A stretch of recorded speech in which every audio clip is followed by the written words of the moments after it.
ఒక కాకి చెట్టు మీద కూర్చుని ఎక్కి ఏడుస్తుంది. అదే చెట్టు కింద కూర్చున్న సాధు ఎందుకు ఏడుస్తున్నావు అని అడిగాడు. అప్పుడు కాకి చెప్పింది, నేను నల్లగా ఉంటాను, ఎవరు నన్ను పెంచుకోరు, ముద్దు చేయరు, నన్ను ప్రేమించే వాళ్లే లేరు, ఏ ఇంటి మీద వాళ్ళ నా కలత కొడుతున్నారు, నా మీద నాకే చిరాకు ఇస్తుంది స్వామి, ఈ ప్రపంచంలో అందరూ బాగానే ఉన్నారు, నా జీవితమే ఇలా ఏడ్చింది అని చెప్పి ఏడుస్తుంది. ఎవరు బాగున్నారు అని అడిగాడు సాధు. అదిగో అక్కడ హంసను చూడు స్వామి, ఎంత అందంగా పుట్టిందో అంది. ఒకసారి వెళ్లి ఆ అందమైన హంస ఆనందంగా ఉందో లేదో కనుక్కో అన్నాడంటే సాధు.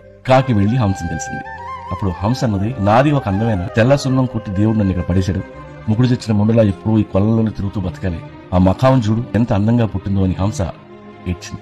సో పక్కోడి జీవితం మనకంటే బాగుందని అనుకుంటాం, డబ్బు ఉన్నోడు మనకంటే బాగా బతుకుతున్నాడని అనుకుంటాం. ఏం కాదు, ఇక్కడ అందరి జీవితాలు అలాగే తగిలినాయి. అందరినీ పుట్టించిన దేవుడు హ్యాపీగా ఉన్నాడో లేదో ఎవరికి తెలుసు. కాబట్టి ఎవడి కష్టాలు వాడి. ఆ కాకిలాగా మనల్ని ఎవడో లవ్ చేయకపోతే ఇంకా అదృష్టం, ఇంకా ఆనందంగా బతుకుతాం. Download ShareChat.